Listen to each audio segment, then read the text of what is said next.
আসসালামু আলাইকুম, কেমন আছেন সবাই? আশা করি সবাই অনেক ভালো আছেন। স্বাগতম সবাইকে ফ্রিতে ব্লগিং কোর্সের আরেকটি নতুন ভিডিওতে। আজকের ভিডিওতে আমরা দেখাবো কীভাবে যে কোনো পোস্টকে একটা মেনুর আন্ডারে আনবেন। তো চলুন কথা না বেরিয়ে ভিডিওটি শুরু করি। তো এখানে দেখতে পাচ্ছেন আমাদের অনলাইন কোর্স নামে একটি মেনু আছে, দেন সেখানে আছে বেসিক কম্পিউটার কোর্স নামে একটি সাব মেনু।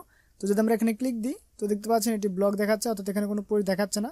তো আমাদের এই পোস্টগুলোকে কীভাবে আমরা সেই মেনুর আন্ডারে আনবো তাই দেখাবো আজকের এই ভিডিওতে। তো চলুন শুরু করি। তো প্রথমেই আপনারা ড্যাশবোর্ডে চলে যাবেন, দেন এখান থেকে লেআউটে চলে যাবেন।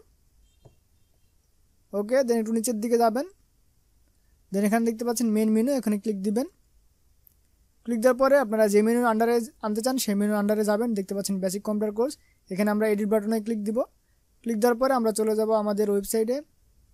ওকে, দেন আমরা একটু নিচের দিকে যাব, দেন এখানে দেখতে পাচ্ছেন মেন ট্যাগ, এখানে ক্লিক দিবেন। ক্লিক দেওয়ার পর দেখতে পাচ্ছেন আমাদের বেসিক কম্পিউটার কোর্সের আন্ডারে যেগুলো পোস্ট আছে সবগুলো এখানে দেখাচ্ছে।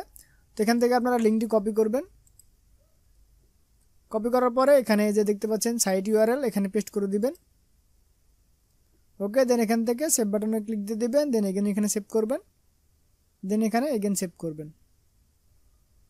ওকে, তো আমাদের সেভ কমপ্লিট। তো আমরা যদি আমাদের ব্লগ সাইটে চলে যাই, দেন একবার রিফ্রেশ করি।